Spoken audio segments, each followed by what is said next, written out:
La réforme qu'on envisage a pour l'ambition d'être une grande réforme qui revoit en profondeur la politique de décentralisation telle qu'elle a été pratiquée ici.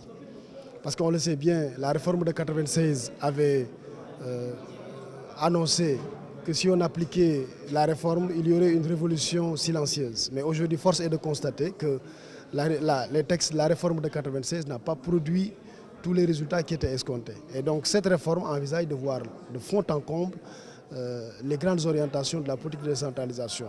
Par exemple, il s'agit de revoir la carte administrative du Sénégal. Il s'agit de revoir la carte des collectivités locales en s'orientant vers éventuellement une communalisation universelle.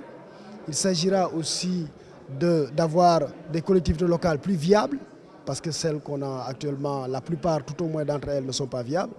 Il s'agit aussi de voir comment renforcer, après évaluation, les compétences des collectivités locales.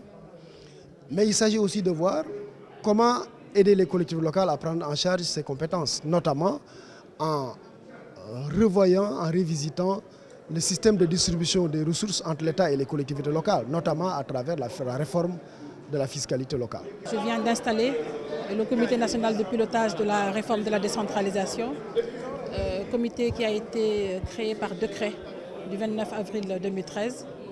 C'était une occasion pour moi déjà de rappeler quelles étaient les missions de ce comité de pilotage, à savoir la supervision et le suivi de toutes les réflexions qui vont être menées dans le cadre de cette réflexion. Je voudrais aussi rappeler qu'il y a 4 commissions thématiques qui ont été mises en place.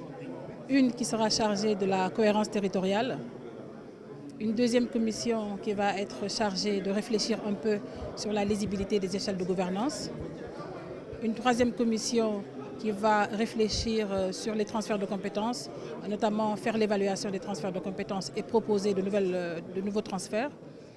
Et aussi la troisième commission qui va se charger de réfléchir sur le financement actuel des collectivités locales, mais aussi sur d'éventuels financements novateurs de notre système de décentralisation. Alors le comité de pilotage va avoir en charge la coordination et le suivi de toutes les réflexions qui vont être menées dans le cadre de cette réforme.